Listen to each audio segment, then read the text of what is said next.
চীন কি পারমাণবিক যুদ্ধের প্রস্তুতি নিচ্ছে? হঠাৎ করেই দেশটি ১০০টিরও বেশি আন্তঃমহাদেশীয় ব্যালিস্টিক মিসাইল মোতায়েন করলো কেন? যুক্তরাষ্ট্র কি সত্যি চীনকে ঠেকাতে পারমাণবিক অস্ত্রের পরীক্ষা চালাবে? কারণ মার্কিন প্রতিরক্ষা দপ্তর পেন্টাগনের গোপন এক প্রতিবেদনে দাবি করা হয়েছে যে কিছুদিনের মাঝেই তাইওয়ানে আক্রমণ করবে চীন। এমনকি ২০৩০ সালের মধ্যেই পারমাণবিক অস্ত্রাগারে ১০০০টিরও বেশি ওয়ারহেড মজুত করবে বেইজিং। প্রশ্ন হলো, আইসিবিএম মিসাইলগুলো কোথায় মোতায়েন করেছে চীন?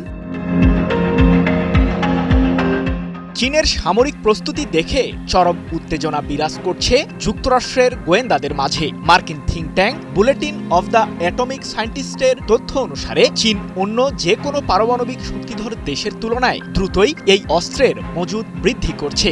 আর পেন্টাগনের দাবি, চীন মোতায়েন করেছে ১০০টিরও বেশি আন্তঃমহাদেশীয় ব্যালিস্টিক মিসাইল বা আইসিবিএম। এমনকি পারমাণবিক অস্ত্রের ক্ষেত্রে কোনো ধরনের আপোষ করতে প্রস্তুত নয় বেইজিং। এ বিষয়টিও মার্কিন প্রতিরক্ষা দপ্তর তাদের সেই প্রতিবেদনে উল্লেখ করেছে। ২৩ ডিসেম্বর এক প্রতিবেদনে বিষয়টি নিশ্চিত করেছে ব্রিটিশ বার্তা সংস্থা রয়টার্স।